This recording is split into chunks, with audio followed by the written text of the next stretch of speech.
It's Lil Satan, and welcome to the Cool and Conflicted's very first showcase series, featuring our Bone and Dragon sets of weapons for our military, their king, their prince, and general. We decided the showcase series would be a good way to get you guys to get more details and information and visual representations of the weapons, armor, and characters, all the original designs we do for it. That way you guys understand it. For disclosure, none of them are painted right now. As of for the project, they most likely will be shot and done in black and white. Unless the Patreon, when we finally get it launched up, if it reaches our certain one of our certain goals will be to possibly still hand paint it. Because some of the figurines we originally planned on painting, but because of how long the series is taking, just the amount of detail it takes to make these in the first place, it may be easier to do black and white than do painted. But let's get on with the showcase series. So with that, this is part 1, and like I said, I wanted to do this. This will mainly consist of the military, the prince and the king sets of weapons. The second part will be for the general and for later on character. But for this, we decided that with each series, having a military was important for certain characters in certain countries. So we would make multiple characters, either 1 or 2, either sometimes up to 3, if we need multiple genders for military classes with that. So then with that, we have to make duplicate weapons for each of the military characters. And in this set, for weapons of what they go to, is more a barbarian type of characters. They're in the universe of Amorphous, and they are dipped in dragon blood, more or less, which burns out your soul and leaves it with fills it with fire. Which then, yet when you come out of that dragon demon's blood, your body changes, so you have 4 arms, you have more wings. You have wings in the first place. You're more dragon-like than human. And with that, they formed their own little alliance and little group, and there was like 50 of them or so. And they're, instead of having more of any technology or more civilized weapons, a lot of their weapons are designed to be more homemade, more savage, more brutal. So with that, I decided to go with the idea that they killed and used their victims' bodies to make weapons. And a lot of the weapons are used for intimidation more than just combat. So with that, we'll start off with the military. Like I said, remember they have 4 arms. They're savage, bigger creatures. Eventually, this showcase will show off the figurines themselves as they're getting built and finished. Many of them are built and finished and ready to go, but we're starting this off with the weapons. But with that, their secondary sword, but their primary weapon they will use is these skeleton swords right here. And also, like I said, another disclaimer was that the names of each weapon is still being fully developed and designed of what I want them to be created and like interpreted through different languages and styles I want them done, and just coming up with the names and classes. There was not so much classes for these because of the fact they're just really savage weapons, but more or less the names. But as you can see, they're done on a very thicker handle, done as a sword, but yet with a carcass, it's straight through the carcass as the spine. We made it from a Dollar General or any generic skeleton body, the more thicker ones. We just cut the arms and cut the hands and re-glued them with hot glue in the position we wanted them in for more of a praying position. The blades on both of them are cut differently, which was fine with me because of the fact, you can see, that one has a ridge there and this one does not. It's a smaller ridge up there. The idea is they're not all the same. They're built to be similar, but they're built out of random parts. So, but these blades themselves, the top halves are took from a McFarlane. I can't remember what scythe it was from, but it was from a McFarlane scythe. And just some of it was trimmed off of these to use down there. It was glued together, so there was a blade down the middle So I have one continuing blade all the way through. And then the handle right here is used from the new Warcraft, well not new, the 2016, 2017 Warcraft movie that came out, their action figures, the ones that came with the Thrall, I think, that came with the hammer. Was we took the entire hammer and cut the handle off at the very top of the hilt and put it up there at the spine for both of them.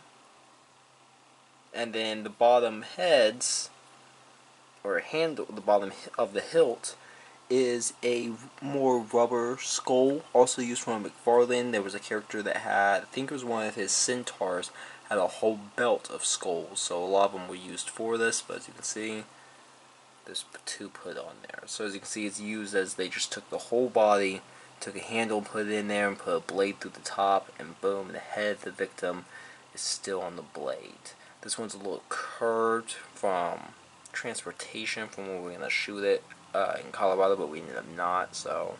But it's still fine because of the fact, like I said, these are supposed to be looked more savage and used out for random and scrap parts. Their more massive weapon, their more powerful weapon of theirs is actually these axes right here. And much like those swords, we do have two of them. Of course, one for each character.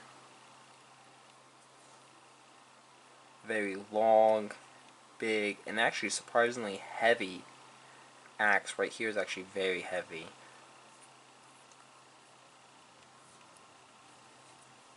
Once again, going with the intimidation and uses of other carcasses. We used a McFarlane Black Knight spawn when it was the more massive size one. There's a skinnier later one he did. In the very earlier versions is a very bigger, heavier set, almost overkill size body. And he comes with axes, and we ended up having two of those. So those are the main foundation for the blades. You can see there's still blood paint on that one. Foundation for it, and then as mentioned with the handle for the swords, the Warcraft figurine that came with the hammer, the skull head right here, as you can see, that's on here, is a boulder skull piece that's actually part of that hammer. It's one side of the hammer, so we just chopped right through there, glued it on, boom, now you got a giant screaming skull face right there. We took another one of those skeletons, we had many of them in a pack, lined it up in the carcass line. The tree is actually just a walking stick from one of his McFarlane's Indians spawns, or a grave digger. I can't remember. We also had two of those. I love the detail you can see on the wood. Also at the bottom there's no skull. It's a smaller one, so harder to see the face, but it's right there, so when you're holding it. There's a small little skull down there. And then on this side, on the back, we have more on the same Warcraft figurine. On his belt, he has a more goat-like skull. So I felt that just went perfect with the line and the feel of what they were doing. And it's already got wire strapped through. They didn't go through and paint it, so if we wanted to, that would look great. But that's put right there.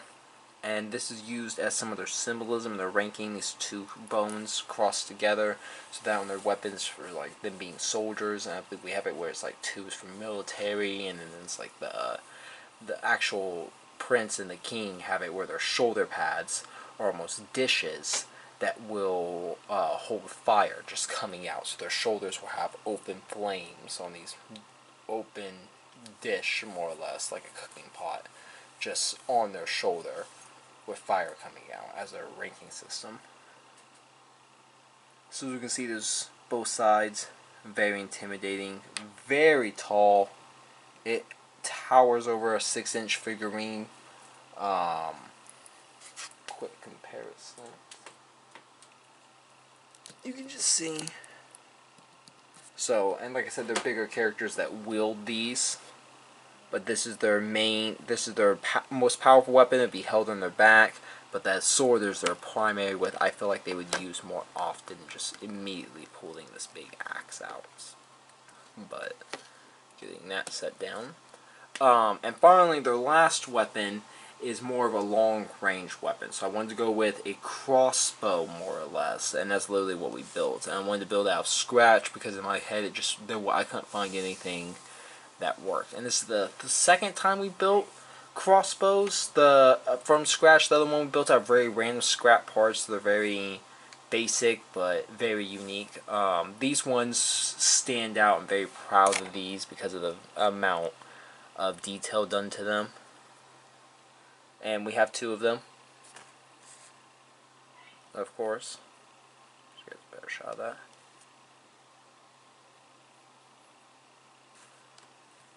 Alright. Like I said, don't mind the colors. They're not painted. It's going to be black and white, or we'll end up painting it by hand. So it looks like a lot of random parts together. But the idea of it is there's a jawbone right here where my thumb is. You can see it wraps around from here to here, and the rigid teeth. There is a spine right down the bottom. Through the middle there's a rib cage. Throughout the back there is two femurs used right here to hold this pelvis in place, to have this handle coming out of the anus right here and curved, the trigger and holding position. There is a face placed right here. Back to the front, there's two, I do not remember what bones we used for this. I think it's coming right out of the shoulders, to form and hold this skull right here.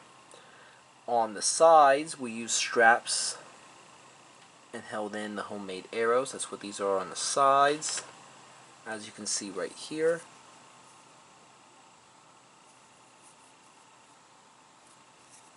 And those easily load right here under the face, as you can see right there, under the back face back here, and launch off, and that rope is to simulate the launching of the crossbow. The pieces were used out of I do not remember the jawbone, what it was used out of randomly. It was just one jawbone. We have two halves, and we just slid it in half and used the bottom for one, top for the other one. Both flipped them upside down and used them. They both look very similar. I believe they did the same thing with making it. Same with the little bones. We used the Dollar General bones. The green, anything you see that's neon green, all comes from the same Neko armor spawn very early from when Spawn was made. The face back here comes from the same exact skull faces on the belt, except for the skull in the front comes from a Kraven the Hunter 2015-2016 Marvel Legends figurine. His knee pads both were skulls with no jaws, which fit perfectly right there. Little anarchy looking symbol almost.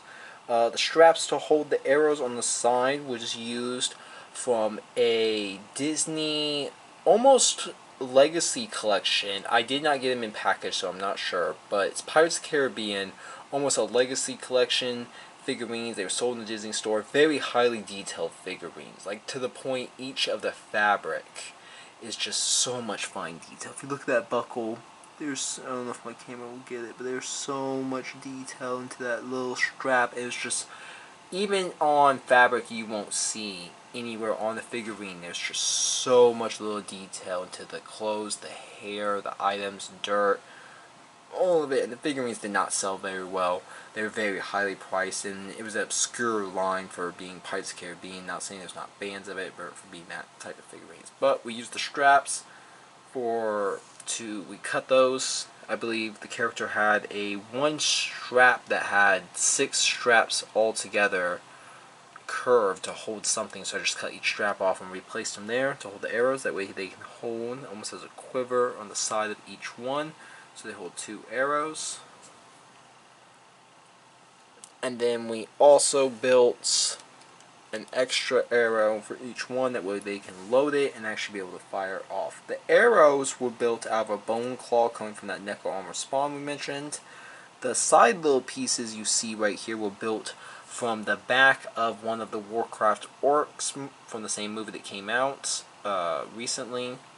Back of their legs had three little bone shivs, or whatever you want to count them as, on the back of his heel, so we cut all of those off and used them for the arrows. Luckily, we had 2 of the figurines, and he had 3 on each leg, so it was plenty to make each arrow. And the bottom of the claw right here at the very, very bottom is actually cut off of a Hero Smasher's Wolverine.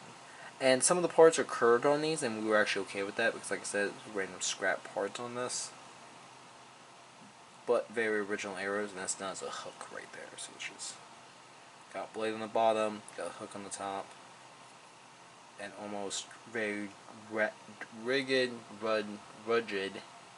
stone blades on the sides of it. So like I said, you can tell they're very, very original and purely homemade on their part and my part, and that's for the military to use. So they have a sword for easier use for up close, they have an axe for heavy duty, and they have their crossbow. Moving on to the more king aspect of their little group, I would say president, in a lot of ways higher general. His main weapon is a flaming, screaming mace. And like I said, they are powered by demonic energy, so they can charge the weapons and have it with fire. They do not have spiritual energy like most characters do in this universe or this world, but they do possess demonic flame energy, demonic fire, more or less like dragons and demons, part human mixed together. But he uses a flaming skull mace, and it's a very heavy duty, one-handed for him, two-handed for anyone else mace. Done with the jawbone right here to look like it's screaming, as you can see in the middle of the fire right here. There is a skull, has a little tiny fire coming out of the eyes. This blade right here is to simulate the tongue, so it's if the jaw is extended fully and screaming. There's blades simulating as if horns coming out, one from each side, one from the front, one facing the opposite way from the back. It's done as if it's a torch almost, charged with demonic fire, fire coming from the top, and fire flowing down from the bottom like long hair, and 4 spikes on the bottom. It was made from a bone-firing missile from one of McFarlane's earlier toys as the handle. The spikes, the 1, 2, and 3 are pink spikes that are used from a random caveman-like hammer, almost looked like Mjolnir if it was done in Flintstone style, and it had 3 spikes on it. We cut those off. We need 1 more. We found it off a random character who had 1 more little spike right there, and we cut that off and put it on there. The jawbone was from another McFarlane character he made with a belt of skull pieces on it, but this time it's just pieces instead of actual skulls. So we found a random jawbone on there and extended that on there. Moving up, the blade right here is from a random generic sword we found with a dragon, as if he's shooting fire up. So we just cut half the blade off because it was curved to look like a tongue, or almost look like fire. So we cut it off just enough to put there's a tongue. The top of the piece of the mace right here, this gray piece of plastic, is used from a weird oblong random Gundam model mace that we took the top piece and we took it apart, took the top piece and the bottom piece off of it and placed that in there. The skull itself is, I do not remember offhand what it's from. I believe it's a prop piece we had. It has no bottom neck to it. That's why we used it. It was just a random prop skull we had. The flames are cut from another Jack-o'-lantern from Marvel Legends. He had a pumpkin head with flames in the eyes. Those were cut out on the top. The flames on the head were cut from a Ghost Rider from the top. And the flames from the back was cut from the back of a Johnny Storm that had fire coming out of the back of it, almost as if fire coming down upon him. Those were also cut off of there. And the top of these blade pieces, I do not remember. I believe they were a mace of some kind. I do not remember offhand. but those are the parts it took to make his flaming skull mace. And that's his, as if he was using a sword. That's his primary. That's the weapon he would use most often. That's the weapon he would be commonly known for. A secondary, not his most powerful, but a secondary weapon is this very, very odd shaped and odd sword. Yes, it's very crazy. It's very oblong, as we can see. It's done with a shorter handle with another one of the small skulls on the bottom. And random bone pieces placed together. A dragon jaw. A skull of some kind. Horns. A very long, ragged, cracked, and damaged blade with a skull placed on the bottom with two horns placed forward. And the sword itself is made out of, the handle is made from a gravedigger spawn shovel. The bottom little skull that you see down there is made from a Halloween skull necklace. It was just broke. There were several of them with several beads put together. It was just broke off and the skulls were separated and used. The bone piece you see here, and the little tiny rib cage that you see is placed right under the head right here are all random scrap pieces that we had. The skull that you see on the front with the upside down horns were bought with that, on the same lineup with that jaw that we said. The horn was cut and placed upside down. This horn was cut off another living animal scythe. It was basically a weird McFarlane human leg mutated thing. There was a scythe. We cut the horn off the back of it. There was a McFarlane demon we had. There was a red sand demon, I believe. He had a long sword with a boxing handle. We cut the blade right off the handle because we liked the way it looked damaged and old and scrapped. Placed that in there. The jaw you see at the bottom of this skull, the blue, the jaw is cut, is a Skylander, cut, is one of their dragon characters, cut directly off there, and then the top is directly cut off and put there. So as a dragon, as if the skin is brought away from the head and hitting, but yet the jaw is not over time.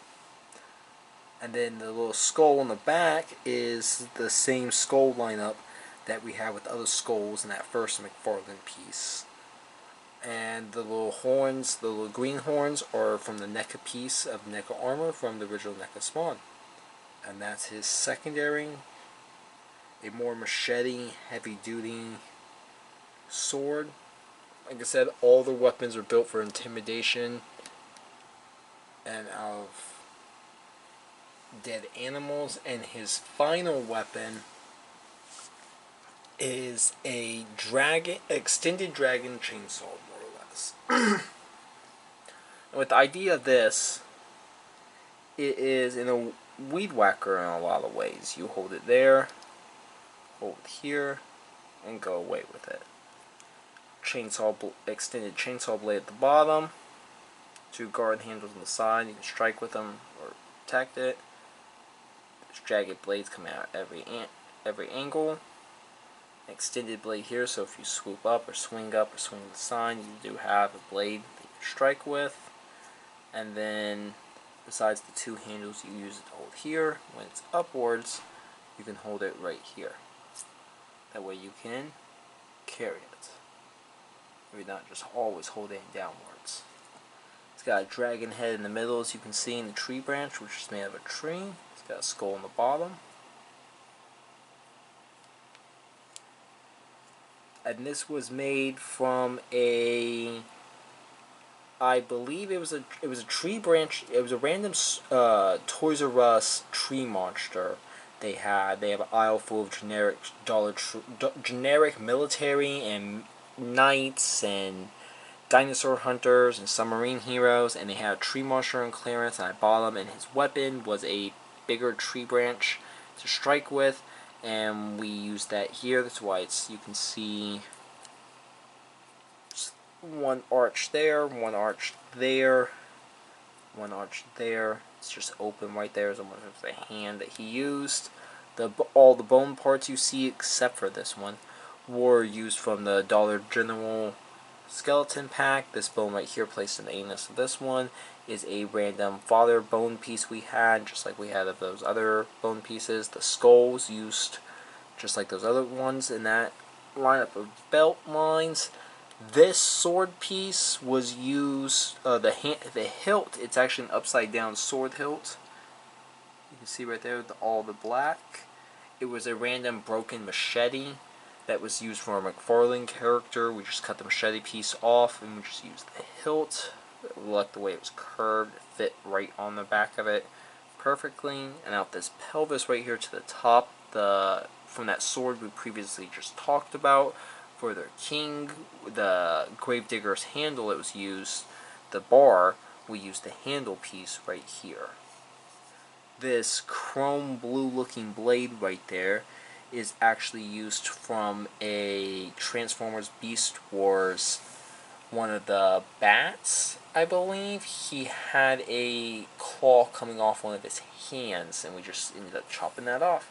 And then moving down, the jagged little bone piece, metal you see right here, that rigid one right there, rigid one there, they come from the same piece. They're just a random sword that had same little pieces come off, and we just ended up trimming those off and placing those there.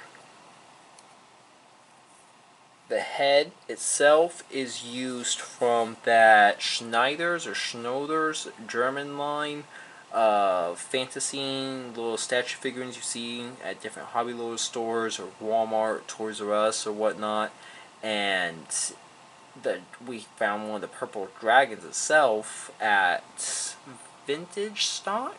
Ended up using it, chopping it right at the top of the hilt of the neck right there, and placing it right there. That way it almost looks like it's a long dragon. The bone claws right here looks like bones or trees coming out of it. I like the idea of it holding it as if it's just teeth coming out, holding it in place or guarding it. Were used from a spider, one of Violator as a spider from McFarlane.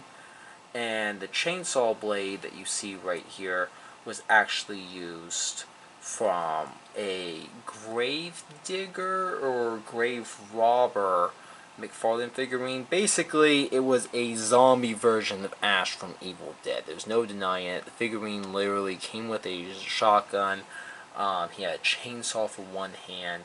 If you look at the figurine and remember the time it came out and how McFarlane was inspired by certain things, you can definitely tell that it was definitely a zombie Ash. But that was the chainsaw hand we ended up using. We just chopped the chainsaw right out with the hilt and placed it right in there.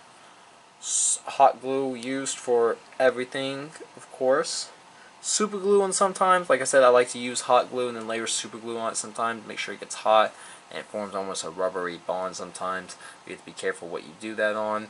It doesn't always hold, and even when it does hold, it just doesn't. Sometimes it just comes out too much rubber, so if it doesn't go perfect, it can go really wrong. But that's for Series 1, guys. I hope you guys enjoyed the showcase. We will have the second showcase coming out for the rest of the weapons you see here, and for a few more you do not see. Hope you guys have a wonderful day. Stay beautiful, honestly. Little Satan out.